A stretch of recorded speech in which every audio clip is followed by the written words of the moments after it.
नमस्कार दोस्तों, आपका अपना यूट्यूब चैनल मोहित सक्सेस पॉइंट में स्वागत है। आज से हम लोग बीपीएससी पैटर्न पर आधारित बिहार एसआई मेंस की मुख्य परीक्षा के बारे में हम लोग सेट डिस्कशन करेंगे, जो कि वेरी इंपॉर्टेंट क्वेश्चन होंगे और ये बीपीएससी पैटर्न पर आधारित होंगे। तो देर न करते हुए हम लोग चलते हैं प्रश्न की ओर। तो आपका पहला प्रश्न है, वर्तमान में सार्क संगठन में कितने सदस्य हैं? तो इसका सही आंसर हो जाएगा, सार्क संगठन में आपका 8 देश है। तो सार्क संगठन में आपका कौन कौन सा देश है?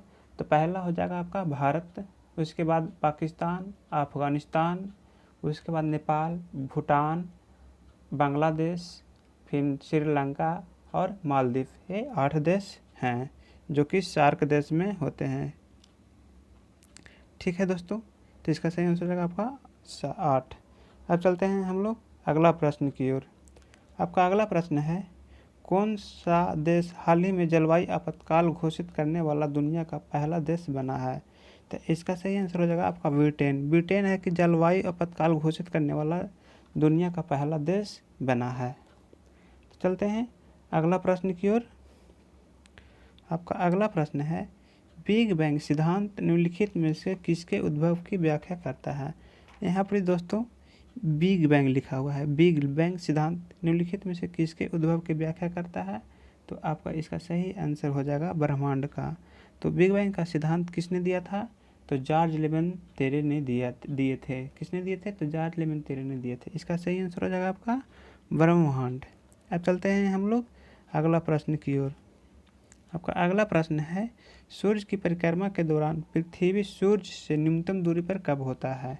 तो आपका इस प्रश्न का सही आंसर हो जाएगा जनवरी महीने में। तो कब होता है? तो 3 जनवरी को होता है। ठीक है, और मैक्सिमम दूरी पूछेगा आपको, तो ये हो जाएगा आपको 4 जुलाई को हो जाएगा। ठीक है दोस्तों, 3 जनवरी को क्या बोलते हैं? उपसौर बोलते हैं। ठीक है, और 4 जनवरी को क्या बोलते हैं दोस्तों? 4 जुलाई को क्या बोलते हैं? अब सौर बोलते हैं। ठीक है दोस्तों, अब चलते हैं हम लोग अगला प्रश्न की ओर। आपका अगला प्रश्न है, भूपर्टी पर द्रव्यमान के प्रतिशत के रूप में कौन सा एक सर्वाधिक मात्रा में पाया जाता है? तो आपका इस सही आंसर इसका हो जाएगा आपका ऑक्सीजन। ठीक है दोस्तों, तो इसका सही आंसर क्या हो जाएगा? आपको सबसे अधिक द्रव्यमान के प्रतिशत मात्रा में कौन पाया जाता है? आपका ऑक्सीजन। तो कितना पाया जाता है दोस्तों? तो 46.80% पाया जाता है दोस्तों। ठीक है, अब सिलिकॉन की बात है, तो सिलिकॉन कितना पाया जाता है दोस्तों? तो 27.72% पाया जाता है। अब चलते हैं हम लोग अगला प्रश्न की ओर। आपका अगला प्रश्न है, निम्नलिखित में से कौन से दक्षिण अटलांटिक महासागर की जलधारा है? तो इसका सही आंसर हो जाएगा आपका बेंगुला जलधारा दोस्तों है। इसका क्या आंसर हो जाएगा? बेंगुला जलधारा। अब चलते हैं हम लोग अगला प्रश्न की ओर। आपका अगला प्रश्न है, लोकसभा का पहला आम चुनाव कब हुआ था? तो लोकसभा का पहला आम चुनाव कब हुआ था दोस्तों? तो इसका सही आंसर हो जाएगा 1952। सॉरी दोस्तों, इसका सही आंसर हो जाएगा आपका 1952। ठीक है दोस्तों, लोकसभा का पहला आम चुनाव कब हुआ था? तो 1952 को हुआ था। ठीक है, अब चलते हैं हम लोग अगला प्रश्न की ओर। आपका अगला प्रश्न है, संपूर्ण विश्व के क्षेत्रफल में भारत की भागीदारी लगभग कितना % है?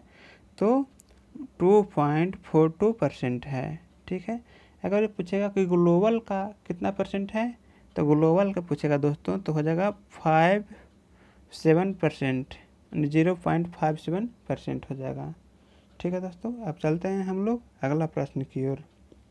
आपका अगला प्रश्न है, लोकसभा के अध्यक्ष अपना त्यागपत्र किसको संबोधित करते हैं या देते हैं? तो इसका सही आंसर हो जाएगा, लोकसभा का अध्यक्ष अपना त्यागपत्र लोकसभा के उपाध्यक्ष को देते हैं। ठीक है दोस्तों, इसका सही आंसर हो जाएगा लोकसभा के उपाध्यक्ष को। और अगर जो पूछे कि लोकसभा का उपाध्यक्ष किनको त्यागपत्र देंगे अपना, तो लोकसभा के अध्यक्ष को देंगे। अब चलते हैं हम लोग अगला प्रश्न की ओर। आपका अगला प्रश्न है, किस प्रकार की मिट्टी अधिकतम पानी संजोए रखती है? तो इसका हो जाएगा मेटियारी मिट्टी। ठीक है दोस्तों, इसका सही आंसर हो जाएगा आपका मेटियारी मिट्टी। ठीक है दोस्तों, मेटियारी मिट्टी जो कि अधिकतम जलवायु को अवशोषित यानी कि पानी को संजोए रखती है। ठीक है दोस्तों, और मिट्टी के अध्ययन को क्या कहते हैं दोस्तों? मिट्टी के अध्ययन को कहते हैं हम लोग पीडोलॉजी कहते हैं। मिट्टी के अध्ययन को हम लोग पीडोलॉजी के अंतर्गत में पढ़ते हैं। ठीक है दोस्तों, अब चलते हैं अब अगला प्रश्न की ओर। आपका अगला प्रश्न है, विश्व पर्यावरण दिवस किस तारीख को मनाया जाता है? तो विश्व पर्यावरण दिवस किस तारीख को मनाया जाता है? तो आपका सही आंसर हो जाएगा आपका दोस्तों 5 जून को। ठीक है दोस्तों, 21 मार्च को विश्व वानिकी दिवस मनाया जाता है। ठीक है, और विश्व वानिकी दिवस 21 मार्च को मनाया जाता है दोस्तों। ठीक है, और 23 दिसंबर को क्या मनाया जाता है? तो आपका 23 दिसंबर को राष्ट्रीय किसान दिवस। ठीक है दोस्तों,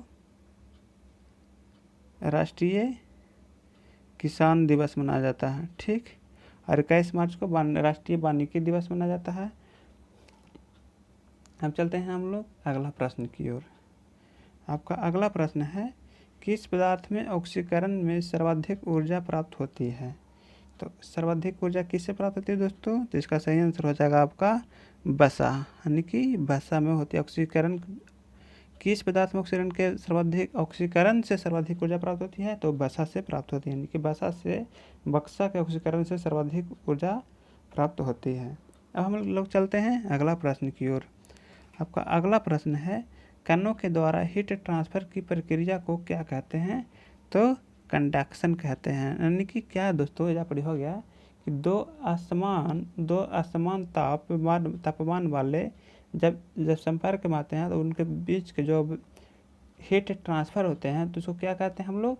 कंडक्शन कहते हैं। ठीक है दोस्तों, अब हम लोग चलते हैं अगला प्रश्न की ओर। आपका अगला प्रश्न है, रज्जुक थे, तो रज्जुक थे कौन थे? रज्जुक है तो रज्जुक आपको थे मौर्य के शासन में एक अधिकारी पद पर थे, रज्जुक थे जो। ठीक है दोस्तों, अब चलते हैं हम लोग अगला प्रश्न की ओर। आपका अगला प्रश्न है, अद्वैत दर्शन के संस्थापक हैं। अद्वैत दर्शन के संस्थापक कौन है दोस्तों? तो इसका सही आंसर हो जाएगा आपका शंकराचार्य। अब चलते हैं हम लोग अगला प्रश्न की ओर। आपका अगला प्रश्न है, महमूद गजनबी का भारत में अंतिम यानी कि 17वां आक्रमण किसके विरोध में किया था? तो महमूद गजनबी है जो भारत में 17वां आक्रमण किसके विरोध किया था? तो सिकंदर लोदी के विरुद्ध किया था। इसका सही आंसर हो जाएगा आपका सिकंदर लोदी। ठीक है दोस्तों, अब चलते हैं हम लोग अगला प्रश्न की ओर। आपका अगला प्रश्न है, अंग्रेजों का फोर्ट विलियम कहाँ स्थित है दोस्तों? तो अंग्रेजों का फोर्ट विलियम कहाँ स्थित है दोस्तों? तो कोलकाता में स्थित है। इसका सही आंसर हो जाएगा आपका कोलकाता में स्थित है। ठीक है दोस्तों, अब चलते हैं हम लोग अगला प्रश्न की ओर। आपका अगला प्रश्न है दोस्तों, निम्नलिखित में से कौन क्रांतिकारी पत्र, यहाँ पर दोस्तों देखने की बात है, यहाँ पर लिखा हुआ है क्रांतिकारी पद वंदे मातरम के संपादक थे। तो इनका कौन थे? आपको श्याम जी कृष्ण वर्मा थे। ठीक है दोस्तों, तो इसका सही आंसर हो जाएगा आपका श्याम जी कृष्ण वर्मा। अगर जो दोस्तों पूछे कि वंदे मातरम के रचनाकार कौन थे, तो रचनाकार थे आपको बंकिम चंद्र चटर्जी थे। ठीक है दोस्तों, जो कि हमारा वंदे मातरम है राष्ट्रीय गीत के रूप में अपनाया गया था, 24 जनवरी 1950 ईस्वी को अपनाया गया था। ठीक है दोस्तों, अब चलते हैं हम लोग अगला प्रश्न की ओर। इसमें दोस्तों वंदे मातरम को आनंद मठ के उपन्यास में सर्वप्रथम प्रकाशित किया गया था दोस्तों। ठीक है दोस्तों, चलते हैं हम लोग अगला प्रश्न की ओर। आपका अगला प्रश्न है, दूसरा विश्व युद्ध के बाद 1946 में भारत में कौन आया था दोस्तों? तो इसका सही आंसर हो जाएगा आपका कैबिनेट मिशन। ठीक है दोस्तों, कौन आया था दोस्तों? Cabinet mission. अब देखते हैं हम लोग क्रिप्स मिशन क्या, तो क्रिप्स मिशन कब आया था? 1942 ईस्वी को।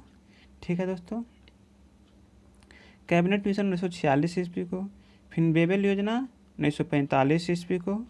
ठीक है, और साइमन कमीशन कब दोस्तों? तो 1927 ईस्वी का, जिसका विरोध किए थे लाला लाजपत राय। गोबैक कमीशन, ठीक है, यानी कि साइमन कमीशन वापस जाओ। तो इसका सही आंसर हो जाएगा आपका कैबिनेट मिशन 1946 भारत में आया था। ठीक है दोस्तों, अब हम लोग चलते हैं अगला प्रश्न की ओर। आपका अगला प्रश्न है, राज्य विधानसभा में, यहाँ पर देखने की बात है दोस्तों, आंग्ल भारतीय समुदाय के लिए प्रतिनिधित्व का प्रावधान किया गया है। तो इसमें केंद्र की बात कर रहा है दोस्तों, ठीक है। तो केंद्र में हो जाएगा आपका आर्टिकल 331, ठीक है दोस्तों। इसका सही आंसर होगा आपका 300 आर्टिकल 31। अगर जो राज्य की बात करें तो इसमें 333 हो जाता है दोस्तों, ठीक है।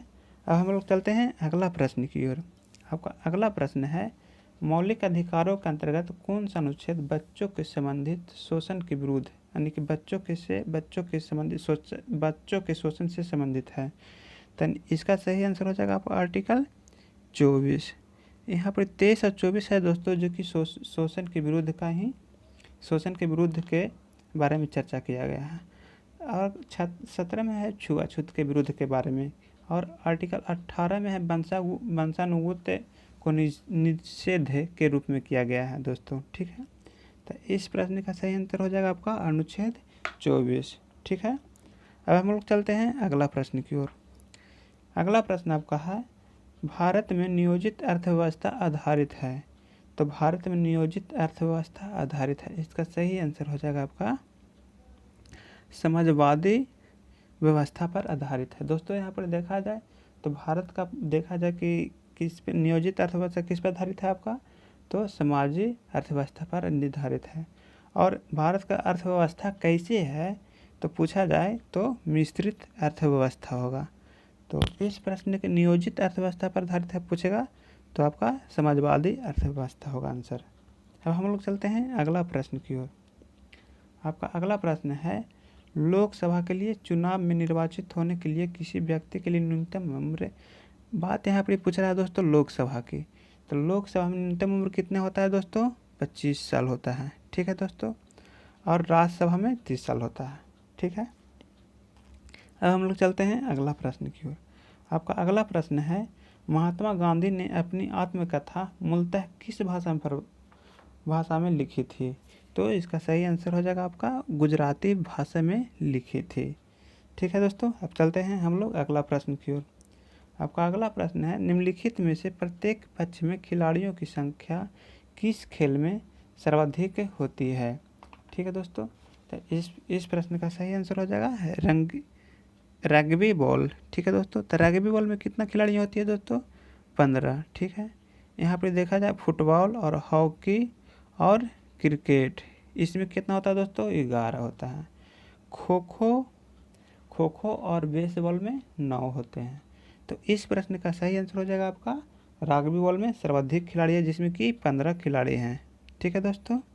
अब चलते हैं हम लोग अगला प्रश्न की ओर।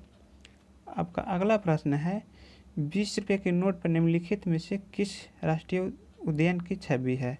तो इस प्रश्न का आपका सही आंसर हो जाएगा आपका माउंट हैरियट।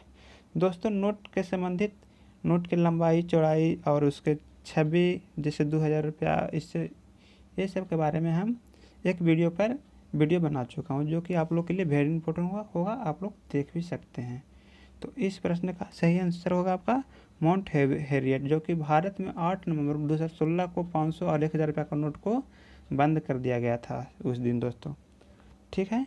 तो अब हम लोग चलते हैं अगला प्रश्न की ओर। आपका अगला प्रश्न है, तारापुर परमाणु ऊर्जा संयंत्र की स्थापना किस देश की सहायता से की गई थी? संयुक्त राज्य अमेरिका की सहायता से की गई थी, यानी कि तारापुर परमाणु ऊर्जा संयंत्र है की स्थापना है जो संयुक्त राज्य की अमेरिका की सहायता से की गई थी। अब हम लोग चलते हैं अगला प्रश्न की ओर। आपका अगला प्रश्न है, भारत में गरीबी को परिभाषित किया गया है। तो भारत में प्रति व्यक्ति कैलोरी की प्राप्ति से गरीबी को परिभाषित किया गया है। इसका सही आंसर हो जाएगा प्रति व्यक्ति कैलोरी से मतलब कि परिभाषित किया गया है, ठीक है दोस्तों। अब हम लोग चलते हैं अगला प्रश्न की ओर। आपका अगला प्रश्न है, लहसुन में गंध का कारण होता है। तो लहसुन में किसके कारण होता है गंध? तो आपको सल्फर यौगिक के कारण गंध का कारण होता है लहसुन का। ठीक है दोस्तों, अब हम लोग चलते हैं अगला प्रश्न। आपका अगला प्रश्न है, गैस बिल्डिंग में सामान्यतः प्रयुक्त ईंधन गैस होती है। तो इसका सही आंसर हो जाएगा एसिटिलीन गैस होती है। इसका सही आंसर हो जाएगा एसिटिलीन गैस होती है। क्या पूछ रहा है दोस्तों? गैस बिल्डिंग के समानतः प्रयुक्त है, जो गैस बिल्डिंग होता है उसमें किस गैस का ईंधन के रूप में प्रयोग होता है? तो एसिटिलीन गैस का प्रयोग किया जाता है। इसका सही आंसर हो जाएगा आपका एसिटिलीन गैस। अब चलते हैं हम लोग अगला प्रश्न की ओर। आपका अगला प्रश्न है, लोकसभा के कम से कम कितने सत्र बुलाए जाते हैं दोस्तों? तो लोकसभा में कम से कम साल में 2 बार बुलाए जाते हैं, बट हमारा संविधान में सत्र बुलाने की 3 बार बुलाने की प्रावधान किया गया है। अगर किसी प्रॉब्लम के बस हो तो कम से कम 2 बार, यानी कि 2 सत्र के बीच का गैपिंग मैक्सिमम 6 मंथ होना चाहिए। ठीक है दोस्तों, अब हम लोग चलते हैं अगला प्रश्न की ओर। आपका अगला प्रश्न है, लोकसभा के स्पीकर का निर्वाचन होता है। तो लोकसभा का स्पीकर का निर्वाचन कैसे होता है दोस्तों? तो लोकसभा के सभी सदस्यों के द्वारा निर्वाचन होता है। अब हम लोग चलते हैं अगला प्रश्न की ओर। आपका अगला प्रश्न है, निम्नलिखित में से कौन सा एक लोकसभा का सर्वाधिक बड़ा राज्य निर्वाचित क्षेत्र है? तो यहाँ पर देखा जाए दोस्तों, तो लोकसभा की बात कर रहा है दोस्तों, तो आपको हो जाएगा कहाँ दोस्तों? उत्तर प्रदेश। इसका सही आंसर हो जाएगा आपका उत्तर प्रदेश। ठीक है दोस्तों, अब हम लोग चलते हैं नेक्स्ट प्रश्न की ओर। आपका अगला प्रश्न है, लोकसभा की प्रथम महिला अध्यक्ष कौन थे? तो लोकसभा की प्रथम महिला अध्यक्ष कौन थे? तो सुचेता कृपलानी। सॉरी दोस्तों, कौन थी? सुचेता कृपलानी। इसका सही आंसर हो जाएगा आपका सुचेता कृपलानी। अब हम लोग चलते हैं अगला प्रश्न की ओर। आपका अगला प्रश्न है, राज्यसभा के सदस्यों का कार्यकाल कितने वर्ष का होता है? तो राज्यसभा का सदस्यों का कार्यकाल 6 वर्ष का होता है, जो कि प्रत्येक 2 ईयर पर राज्यसभा का कुल टोटल सदस्यों का 1/3 भाग चेंज होते हैं। कितने ईयर पर? 2 ईयर पर। तो इस तरह से उनका कार्यकाल कितना हो जाता है दोस्तों? 6 ईयर हो जाता है। ठीक है दोस्तों, तो आप लोग प्लीज़ कमेंट करके ज़रूर बताइएगा इस सेक्शन में आप लोग का कितना मतलब कि आप लोग 35 क्वेश्चन में से कितने क्वेश्चन को आप लोग सही बना पाए हैं दोस्तों। ठीक है, तो कमेंट करके ज़रूर बताइएगा कि आप लोग कितना सही बना पाए हैं, और फिर इसी तरह से वीडियो हम फिर लाएंगे अगला सेट। तो फिर मिलते हैं नेक्स्ट वीडियो में। अगर जो आप लोग इस चैनल को अभी तक सब्सक्राइब नहीं किए होंगे दोस्तों, तो प्लीज़ आप लोग इस चैनल को सब्सक्राइब कर लीजिएगा। तो मोहित सक्सेस पॉइंट को सब्सक्राइब कर लीजिएगा। ठीक है दोस्तों, फिर मिलते हैं नेक्स्ट वीडियो में। Bye bye, take care.